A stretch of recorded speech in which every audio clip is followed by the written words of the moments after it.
Shut up, অনেক বলছেন আপনি। আরেকটা কথা বলবেন না। শুধুমাত্র ছেলেরাই মেয়েদের মন নিয়ে খেলা করে, আর মেয়েরা কিছুই করে না। দুধে তো তুলসী পাতা, আকাশ থেকে পড়তে পড়ি এক একজন ফেরেস্তা, মেয়েরা কোনদিন খারাপ হতেই পারে না।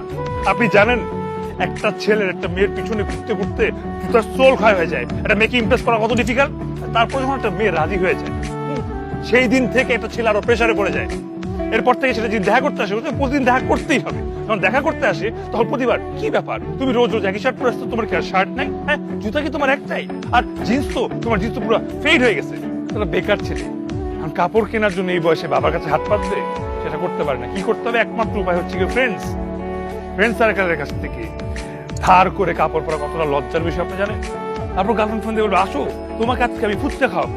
ফুচকা খাওয়ার পর বিল দেওয়ার সময় ঠিকই বয়ফ্রেন্ডের দিকে তাকায় থাকে। কেন? মেয়েটা জানে না ছেলেটা বেকার। এর পরের টপিক সারপ্রাইজ। মেয়েদের তো সারপ্রাইজ অনেক বেশি পছন্দ, কিছু হলেই সারপ্রাইজ। ওয়াও ওয়াও, একটা বেকার ছেলে অনেক কষ্ট করে টাকা জমায় মাটির ব্যাংক থেকে তখন একটা কেক, একটা বার্থডে গিফট সবকিছু নিয়ে মেয়েটার বাসার নিচে গিয়ে বলে, বাবু হ্যাপি বার্থডে, সারপ্রাইজ। তখন মেয়েটা সারপ্রাইজ হয় না, মেয়েটা একটু খুশি হয় না। মেয়েটা খুশি না হয়ে বলে, আজকে তো আমার বার্থডে না। তাহলে আজকে কি ছিল? আজকে তো আমার সার্টিফিকেটের বার্থডে। তাহলে তুই সার্টিফিকেটের বার্থডে কেন তোর ফেসবুক আর ইনস্টাতে রাখিস?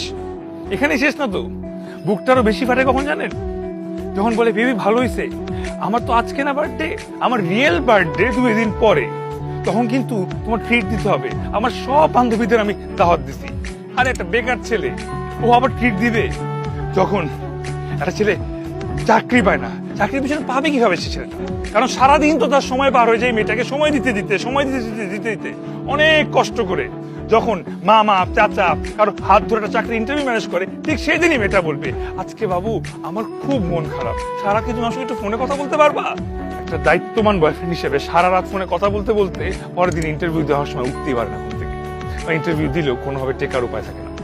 এত কিছু করার পর 3 বছর পর যখন এই মেয়েটা এসে বলে,